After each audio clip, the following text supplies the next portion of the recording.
Hey everyone, it's Kat with the Verbal Abuse column at HealthyPlace. Today I want to talk about a topic that I found especially relevant in my verbally abusive relationship, and that is the topic of narcissism. So if you haven't heard of this before, essentially narcissism is when a person feels very large feelings of self-importance, and they are constantly in need of admiration, and they're very self-absorbed, and they have a very large lack of empathy. So they don't really think about the way that you're feeling or the way that what they're saying makes you feel. In my personal cases of verbal abuse, a lot of the abuse was targeting my physical appearance, the way that I ate, constantly reminding me to go to the gym, constantly reminding me that I should be looking better. And I think that this directly pointed to the fact that my partner had a case of narcissism. I think that this is also especially true for people in verbally abusive relationships, no matter what the abuse looked like, just because I think that lack of empathy, it may not be coming from a place of hatred, and it may not be coming from a place of love. It may just be coming from the fact that they have very specific, narrow expectations of what they want. And when it comes to being narcissistic, they're very selfish, and it doesn't really matter what you're feeling and what you're going through as long as they're getting what they want from you.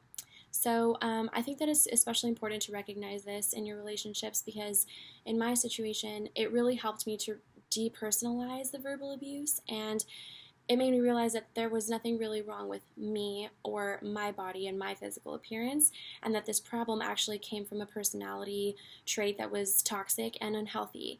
So it became their personal problem and not mine, and that really helped my confidence in the long run, being able to separate the fact that this was not my problem to fix, it was theirs.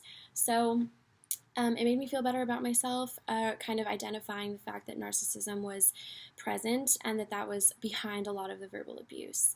So I really hope that that's the case for you all. If you have any experience with narcissism, that you're able to maybe kind of justify where the verbal abuse could be coming from, and hopefully that gives you the confidence to step forward and maybe have a conversation with your partner, or to feel like you need to remove yourself from the relationship, because it is definitely not a healthy personality trait, and it definitely has nothing to do with you compared to the expectations that a verbally abusive narcissistic partner could have for you.